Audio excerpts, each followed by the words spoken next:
Hello tout le monde, je vous retrouve aujourd'hui pour une vidéo que j'avais envie de faire depuis quelques temps, mais je me laissais le temps un petit peu de vraiment connaître tout dans l'ensemble avant de vous communiquer quoi que ce soit.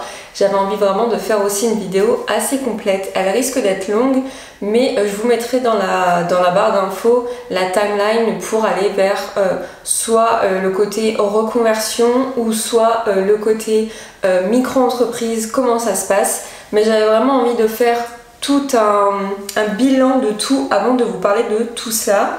Je suis plutôt contente là, je suis assise par terre certes, mais je suis contente un petit peu parce que vous voyez là, des choses qui ne vont pas rester là, qui vont aller dans une vitrine. Mais je suis tellement contente, c'est un Range Rover qu'on a fait en Lego. On y a passé tout un week-end, c'était mon cadeau de Noël. Et mon petit Yoshi que j'ai fait aussi pendant tout un week-end seul. Mon cadeau d'anniversaire, c'est du Lego Nano. J'en ai chié pour le faire. Qu'est-ce que j'en ai chié. Et après là il y a un petit truc en bois. Pareil, en fait c'était des planches et vous découpez les petites pièces et vous montez les pièces au fur et à mesure. Donc c'est un petit Sakura avec des chats et c'est une boîte à musique en fait. C'est un système de boîte à musique. J'aime beaucoup créer ma déco et là je vais continuer, j'ai trouvé plein d'autres trucs aussi et je vous ferai les vidéos des pièces au fur et à mesure quand elles seront finies les Lego, la création avec des petites pièces en bois et tout, j'adore ça. Il y en a même en papier et j'aimerais bien essayer d'en faire un. Ça coûte pas très cher et en fait c'est une activité manuelle et aussi mentale parce que je peux vous dire que le cerveau il fonctionne et c'est très... je trouve ça, je sais pas, super bénéfique et c'est cool à la fin quand t'as fini de le faire, t'es trop fière de toi. Donc voilà, je suis contente que vous voyez un petit peu ces choses-là.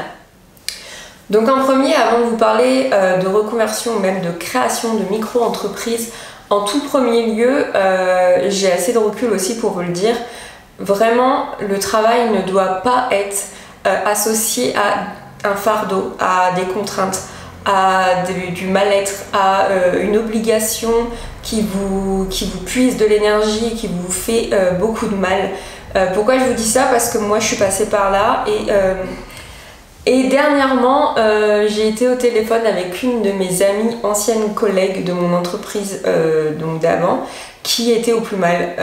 En plus de ça, le télétravail, le fait de travailler à distance, alors d'habitude on est vraiment côte à côte et qu'on a besoin de se parler parce que vous avez certains services qui c'est vraiment vital de se parler et d'aller se voir. Et là le fait d'être à distance, d'être en travail via un VPN avec un logiciel qui est déjà lourd en temps normal, même quand vous travaillez dans votre entreprise, mais là de travailler à distance avec cette chose c'est très contraignant.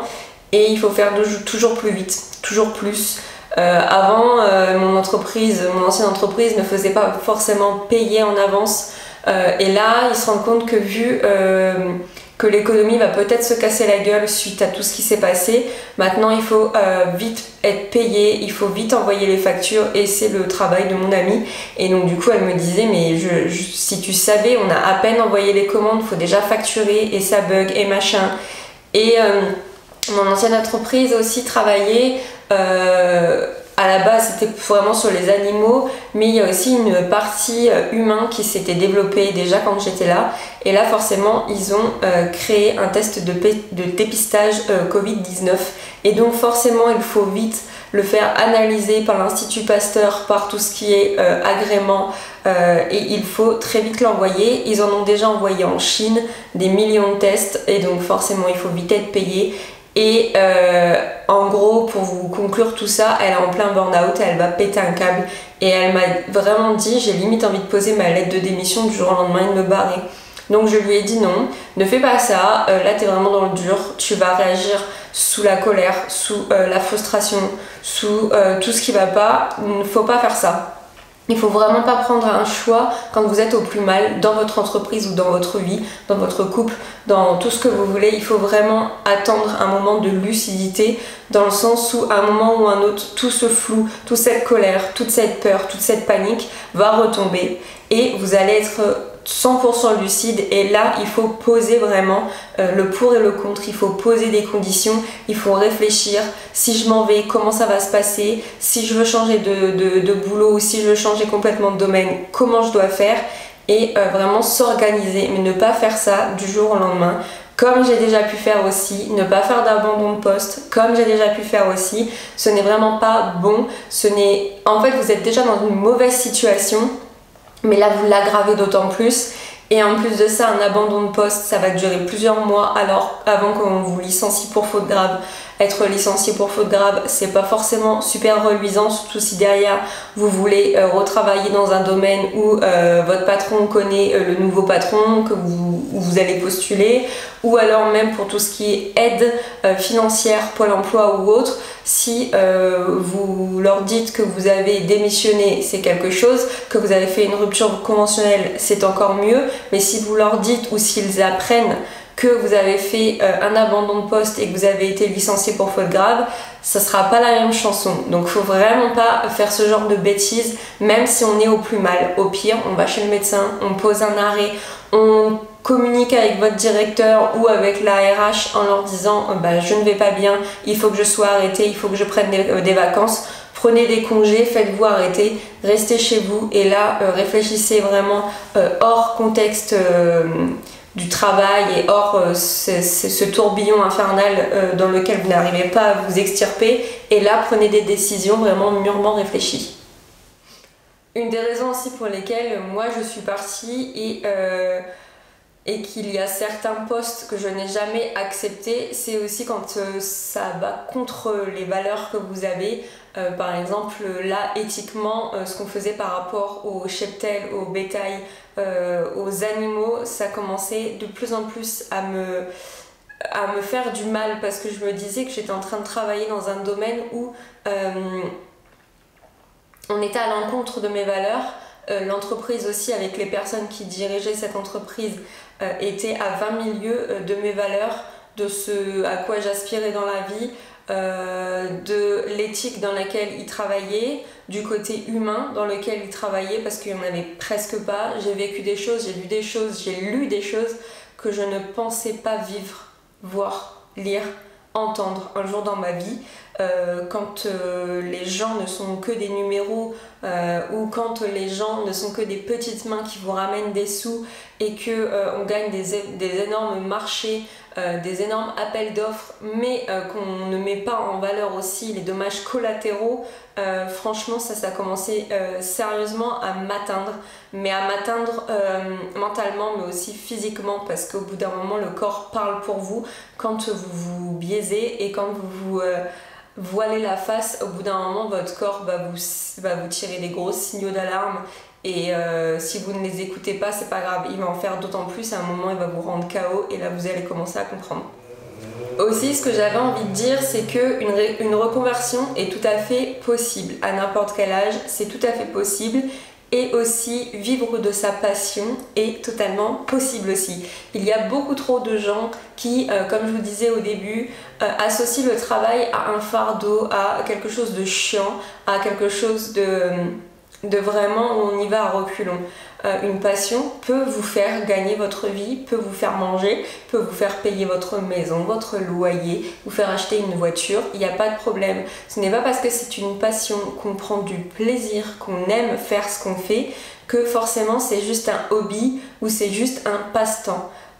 Par exemple, je connais des gens qui sont dans la photographie, c'est leur métier. Il y a beaucoup de personnes qui pensent que ah bah tiens, tu vas venir faire le shooting de mon mariage et tu resteras, tu mangeras gratuitement, il n'y a pas de problème.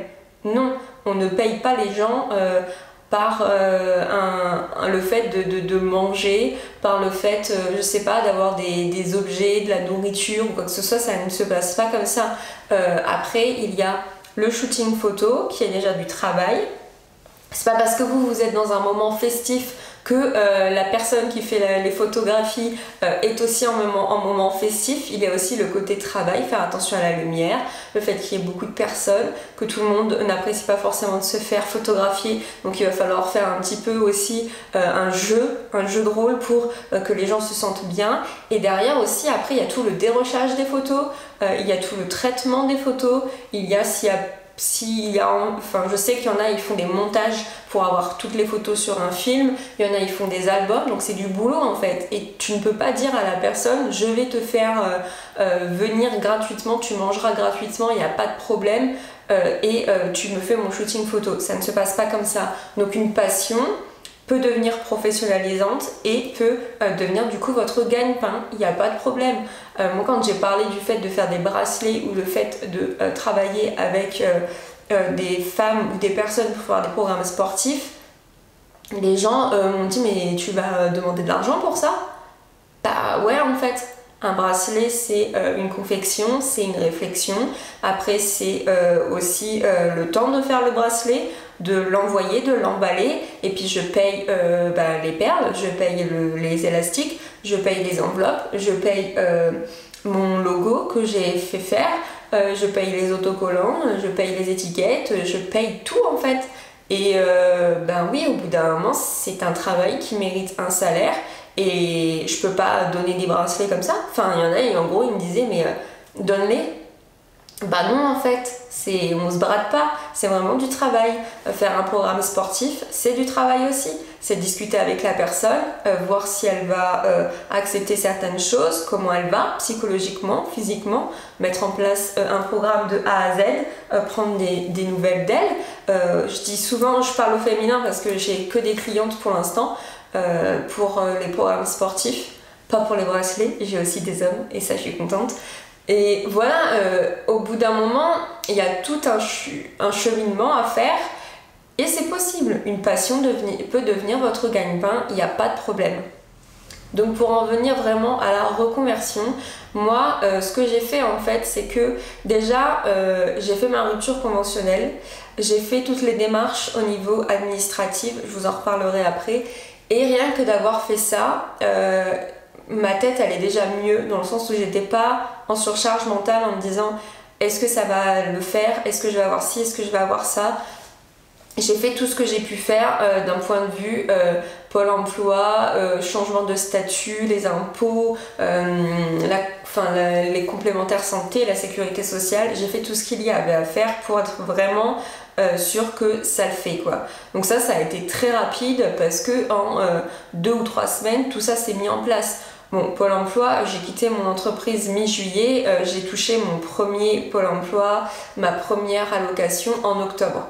Donc il faut savoir que pendant 2 ou 3 mois, il faut avoir mis de l'argent de côté pour payer vos loyers, payer vos courses, payer tout ce qu'il y a à payer avant de vraiment avoir une routine financière stable et toucher les allocations, etc. Par exemple, moi à ce jour, je ne touche pas d'aide au logement, par exemple. Parce que même si je suis au chômage, je touche quand même entre guillemets un bon chômage et je n'ai absolument aucune aide. Donc il faut aussi faire des simulations, prendre en compte tout ça avant de partir dans la reconversion. Et quand vous avez votre cerveau qui est exclusivement pour vous, pour votre bien-être à 100% de votre temps, vous allez pouvoir réfléchir à ce que vous voulez faire. Est-ce que vous voulez changer de domaine, rechercher du travail et là vous repartez? Est-ce que vous voulez faire une formation parce que vous avez envie de faire quelque chose d'autre mais qu'il faut passer par une formation diplômante pour y accéder? Et bien vous vous inscrivez, vous le faites. Vous rentrez en contact avec des personnes, que ce soit Pôle emploi ou d'autres personnes qui soient à même de vous donner les informations, de vous donner peut-être des aides, des listes de formations, des endroits où vous allez pouvoir faire ces formations. Donc vraiment, prenez le temps de chercher et faites-le par vous-même. N'attendez rien de personne. Ce n'est pas aux autres de vous aider à créer votre propre chemin de vie. Ça ne fonctionne pas comme ça. Et il y a beaucoup de personnes qui s'ancrent sur d'autres pour se dire bah elle va m'aider, elle aura la solution, lui il a déjà fait ça. Non, on est tous différents, on a tous un parcours différent, on a tous des envies différentes. Et faites-le par vous-même, vous serez d'autant plus fiers et vous serez d'autant plus content du chemin parcouru quand vous aurez atteint votre but, parce que ce sera vous et exclusivement vous qui vous aura amené là où vous aviez envie. N'attendez rien de personne, vraiment. Aussi, ce que vous pouvez faire, c'est faire des tests ou vous renseigner sur le Ikigai. Le Ikigai, c'est japonais. C'est en fait une réflexion sur vous-même, sur vos passions, sur ce que vous aimez faire, ce que vous êtes tout simplement, et qui pourrait vous donner derrière une compensation salariale, une compensation au niveau d'une reconnaissance. En fait, c'est vraiment un espèce de scanner. Vous allez vraiment scanner vos envies, vos passions, aussi ce qui vous caractérise. Par exemple, moi, j'aime le partage, j'aime pouvoir apporter du bien-être aux autres, j'aime pouvoir donner des infos, réfléchir avec les autres. Et c'est vraiment quelque chose qui m'anime depuis toujours, et ce n'est pas pour rien que j'ai commencé une chaîne YouTube du coup, parce que j'avais vraiment envie de partage, de conseiller les autres, d'échanger. Moi j'aime vraiment être en contact avec l'humain, même s'il y a des moments où je peux être très asociale, mais quand je trouve une personne qui a les mêmes aspirations que moi, qui a les mêmes envies profondes, je parle pas de quelqu'un qui va aimer comme moi le chili con carne, hein, non. Je vous parle de quelqu'un par exemple qui aime voyager et rencontrer les gens, ne pas aller dans des endroits trop touristiques, mais vraiment aller dans le côté local, au lieu de prendre un bus que pour les touristes, ben vous promenez les petits bus sans clim, avec les amortisseurs pétés, vous allez faire 4 heures de route pour faire 20 km, et ben moi j'aime les gens comme ça. Et c'est pas dans la ségrégation, on n'est pas non plus on se mélange pas, on reste qu'avec des gens comme nous, mais disons qu'il y a des personnes qui ont la même aura que vous, et quand je trouve ces gens-là, j'ai vraiment envie de faire beaucoup de choses avec eux, j'ai envie de partager, j'ai envie de découvrir des choses avec eux. Donc voilà, par exemple, c'est une des choses qui me caractérise et que j'ai réussi à mettre en valeur à travers mon Ikigai, en lisant des informations, en faisant des méditations sur l'Ikigai, en vous donnant des mots-clés au fur et à mesure. Vous savez ce que vous avez envie de faire. Et après ça, vous pouvez réfléchir à est-ce que vous pouvez le professionnaliser, est-ce que vous pouvez faire des choses avec ça, est-ce que vous pouvez mettre en place une entreprise, mettre en place quoi que ce soit avec ces choses-là qui vous représentent, qui est votre Ikigai. Et quand vous avez vraiment appris à vous connaître, ça va pas se faire en 2 jours, hein. Vraiment, ne croyez pas qu'un jour vous allez avoir une illumination, mais à force de partager des choses, de sortir, de tenter, vraiment il faut varier les choses, vous allez voir que vous allez mettre en lumière des activités qui vous animent, et à contrario, vous dire ah non mais ça c'est vraiment pas fait pour moi quoi. Je sais qu'il y a des personnes par exemple qui adorent l'hôtellerie, qui adorent, qui se disent ah bah tiens moi j'aimerais bien travailler dans un hôtel, je trouve ça cool, c'est beau, on voit beaucoup de touristes, des voyageurs, des gens qui viennent de partout, et quand après ils font des tests, et ben ils se rendent compte que c'est des horaires assez spéciaux, qu'il y a des moments où on tombe pas que sur des gentils Australiens qui viennent visiter le musée de la Grande Guerre en Picardie, mais qu'on peut tomber aussi sur des gens cons. Enfin moi je sais qu'en voyageant beaucoup, en ayant été dans différents pays, par exemple, le français râle toujours, et ça c'est vraiment pas une légende, c'est vraiment pas, c'est vrai. Vous êtes en train de déjeuner, il y a des Chinois, il y a, je sais pas, il y avait des Chinois, il y avait Amérique latine, il y avait des Français, donc il y avait des Américains, et il y avait je sais plus quelle nationalité, je crois que ça parlait allemand ou non, allemand oui si ou flamand. Et ben le seul, vous allez entendre une meuf dire ah là là leur café il est vraiment dégueulasse, hein. Et ben c'est une Française. Et là, vous regardez avec votre chérie, vous faites « Ne parle pas français, je ne veux pas qu'on soit associé à ces gens-là. » Et après, les Américains sont très exigeants, entre guillemets. Ils vont vous demander... Enfin, je sais qu'ils ont appelé 4 ou 5 fois le serveur en lui demandant ci, en lui demandant ça. Et il n'y a pas du lait comme ça, et le miel, et machin. Ils sont assez exigeants. Après, là, c'est forcément... 2 personnes ou 4 personnes, c'est pas vraiment quelque chose qui représente, c'est pas un échantillon qui représente forcément tous les Français, tous les Allemands, tous les Américains, tous les Anglais, mais à force de voyager, on se rend vite compte qu'il y a certaines personnalités et certaines nationalités qui sont comme ça ou comme ça quand ils voyagent. Après, c'est tout, c'est la vie, mais si vous pensiez que travailler dans un hôtel, ça allait être cool parce qu'il y avait ci ou il y avait ça, et ben au fur et à mesure, quand vous pratiquez, quand vous faites des essais, et ben vous vous rendez vite compte si c'est fait pour vous, si c'est pas fait pour vous. Et il ne faut pas hésiter à aller dans des ateliers, dans des cercles de parole, faire des stages gratuitement, aller aider des gens, prendre un contact. Franchement, c'est quelque chose qui est super gratifiant pour les gens. Imaginons que vous avez envie d'être apiculteur ou travailler avec les abeilles. Je suis sûre que si vous appelez un apiculteur en lui demandant est-ce que je peux rester 2, 3, 5 jours, une semaine avec vous pour voir votre métier, vous aider, vous ne me payez pas, je veux juste découvrir, je suis sûre que la personne elle va vous dire oui. Je pense qu'elle va vous dire oui, réellement. Et ce sera une très bonne expérience pour vous, pour elle, parce que quand on est vraiment passionné, on aime montrer ce qu'on fait. Et moi je m'en suis rendu compte ça au Maroc, quand je demandais à des gens comment ils faisaient des babouches de A à Z, comment ils faisaient des lampes, parce qu'il recevait juste des plaques de cuivre. Là, mais il te prend par le bras et il te dit viens, je vais te montrer. Mais réellement. Et moi, j'ai eu des conversations avec des personnes comme ça où j'étais là, mais merci, parce que c'est vraiment de la découverte et de l'échange, mais au top quoi. Donc voilà, essayez des choses, prenez contact avec des associations, des clubs, des ateliers, créez-vous des opportunités. Parce que si vous ne créez pas ces opportunités-là, vous ne pourrez pas découvrir s'il y a vraiment quelque chose qui est fait pour vous à 100%. Comme j'ai l'habitude de dire depuis quelques temps, si on ne fait rien, si on ne change rien, eh ben, il n'y aura aucun changement. Il ne faudra pas s'étonner qu'on sera toujours dans la même situation avec cette même routine. Donc provoquez un petit peu les choses et n'hésitez pas à faire des choses, à tenter.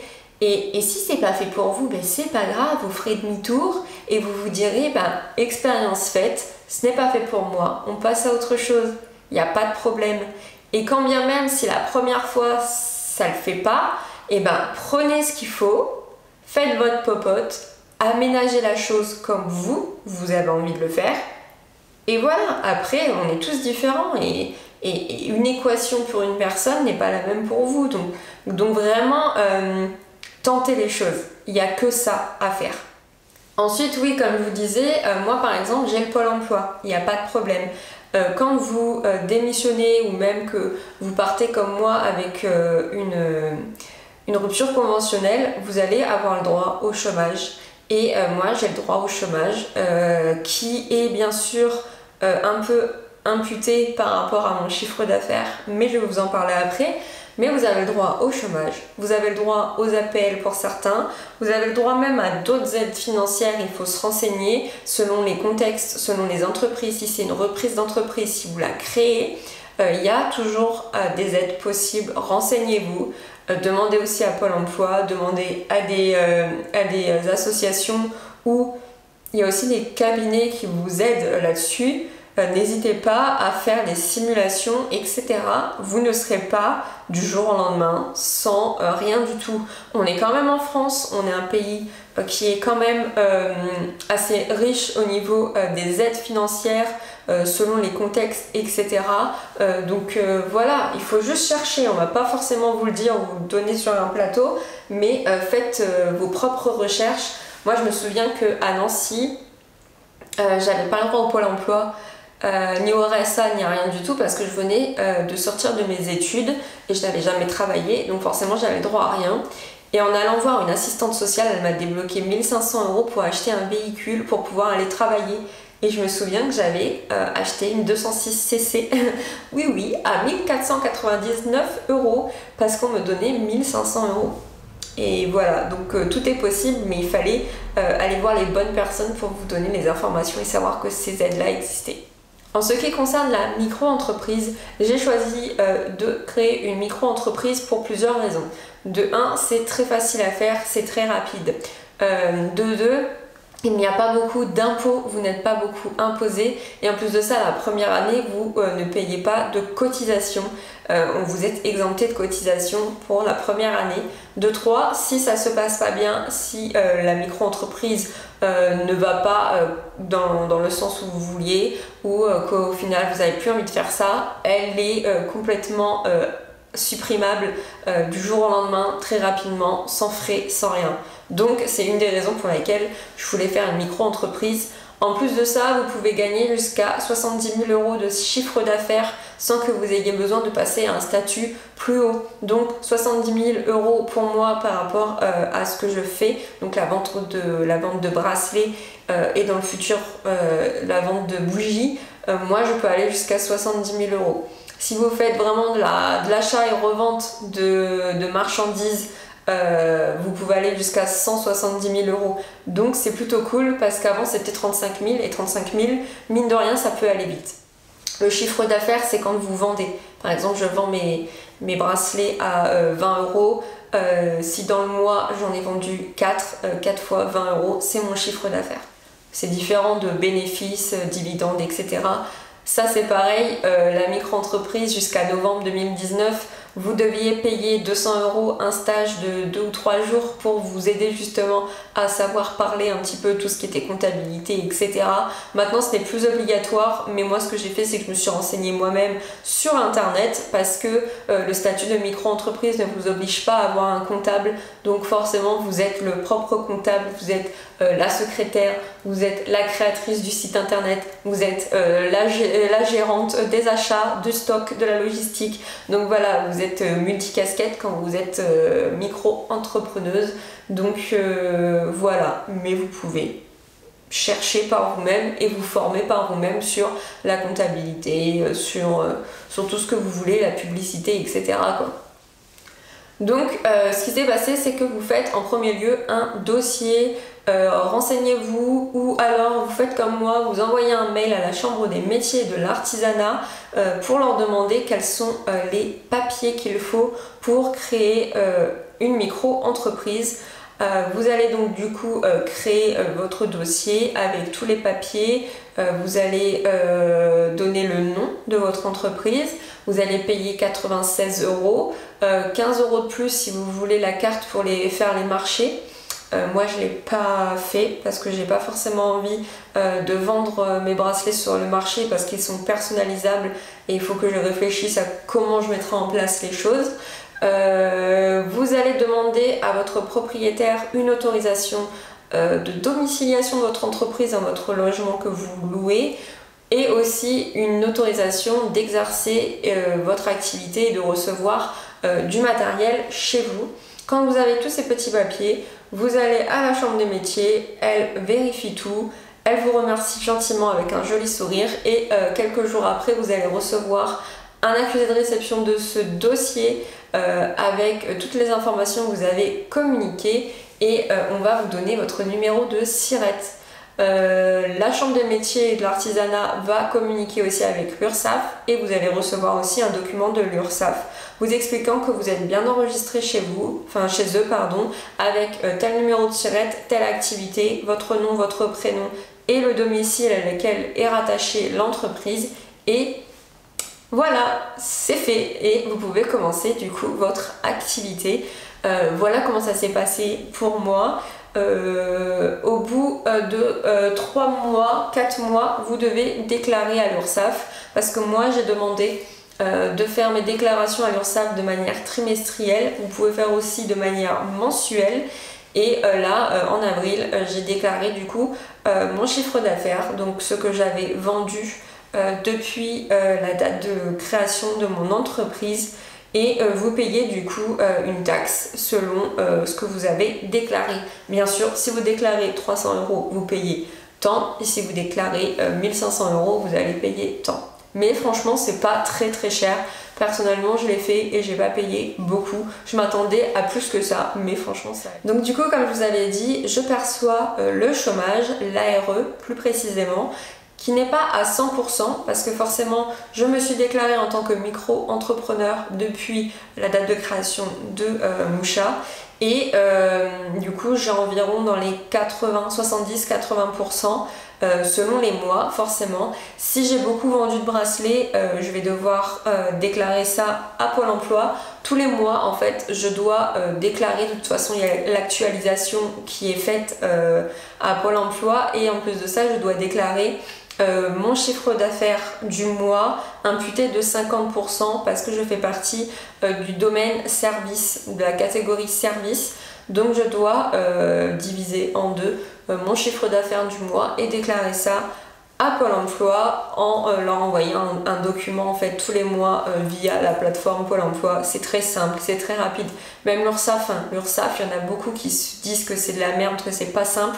Moi je le fais de mon téléphone via l'application, on ne peut pas faire plus simple. Franchement, c'est de toute façon, il y a juste des cases, combien tu as vendu, chiffre d'affaires, machin, tu déclares sur l'honneur que les informations sont juste sous peine de préjudice judiciaire. Oui, ok. De toute façon, tu as vendu tant, voilà quoi. Et d'ailleurs, je vais vous parler du site après si ça vous intéresse. Donc vraiment, Pôle emploi te donne 70 à 80% de ton ARE tous les mois selon ce que tu as déclaré comme chiffre d'affaires. Et c'est tout en fait. Donc il n'y a vraiment pas grand chose de contraignant, il faut juste être bien organisé. Moi c'est vrai qu'avec mon site c'est quand même plus simple parce que je fais toutes les ventes sur mon site, même si j'ai mis des annonces sur eBay ou sur Etsy et sur Facebook. Pour l'instant je n'ai vendu que sur mon site. Les gens je pense sont peut-être pensent que c'est plus sécuritaire, j'en sais rien, parce qu'ils peuvent payer via PayPal ou via carte bleue avec une assurance de sécurité, je sais plus comment ça s'appelle, je sais plus, il y a un petit logo vert là en fait qui montre bien que ce système de paiement par carte bancaire est sécuritaire et qu'il n'y a pas de problème. Donc du coup toutes mes ventes sont faites sur mon site. Donc forcément, moi c'est pas compliqué, je vais dans les commandes, je regarde commande du mois, je regarde combien j'ai gagné par mois et je n'ai plus qu'à le retranscrire sur Pôle emploi. Donc c'est vraiment simple. Après, même si imaginons vous avez plusieurs sites de vente ou plusieurs plateformes de vente, il suffit d'être carré, il suffit de faire tous vos bilans tout à la fin de chaque mois et vraiment je trouve pas ça compliqué, mais là c'est le côté passion qui vous parle, c'est qu'en fait je ne vois aucune contrainte sur ça parce que je fais des choses qui me plaisent et que c'est vraiment une passion pour moi de gérer cette boutique. Et c'est pas aussi simple que les gens peuvent penser, il y a vraiment beaucoup de choses à mettre en place, que ce soit le site, c'est très long à mettre en place, vous payez le site, il y a des photos à faire, il y a la conception de tout, il y a des vidéos à faire, on a fait quelques vidéos pour pouvoir mettre en avant le site, pour pouvoir faire la première annonce de la création de la première collection.